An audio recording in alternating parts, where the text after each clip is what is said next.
चलिए दोस्तों, पवन सिंह के एक और गाने का पोस्टर आ गया है। इस वीडियो में शुरू से लेकर अंत तक बना रहिए।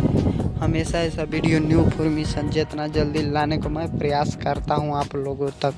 पवन सिंह भी इस साल भी अब लगातार गाना गा रहे हैं। अब भोजपुरी इंडस्ट्री में हिला रहे हैं। भोजपुरी इंडस्ट्री के सबसे ज़्यादा अगर पहचान बढ़ रहा है तो गाना से बढ़ रहा है भोजपुरी की पहचान, और कोई चीज़ से नहीं बढ़ रहा है। देखते हैं जौन आदमी के तब गाने खाली गाना गाता है, लेकिन वही बात है कि पवन स्टार पवन सिंह के और गाना का पोस्टर आ गया जिस गाना का नाम है सुनो ये राजा जी। सुनो ये राजा जी, इस गाने में मेल और फीमेल दोनों आवाज है। पावर स्टार पवन सिंह भी गाए हैं और शिल्पी राज भी गाए हैं। अब बात करें कि गाना कब आएगा, तो मेरे अनुमान से 2-3 दिन में आ सकता है। रिलीज डेट तो टाइम नहीं दिया गया है कि कब आएगा, लेकिन मेरे अनुमान से 2-3 दिन में गाना आ जाएगा। और धमाल और बवाल भोजपुरी इंडस्ट्री में मचाते रहिए। पवन सिंह जब गाना लाते हैं तो भोजपुरी इंडस्ट्री में धमाल मचा के रख देते हैं। हम हमेशा ऐसा वीडियो न्यू इन्फॉर्मेशन जितना जल्दी लाने को मैं प्रयास करता हूँ।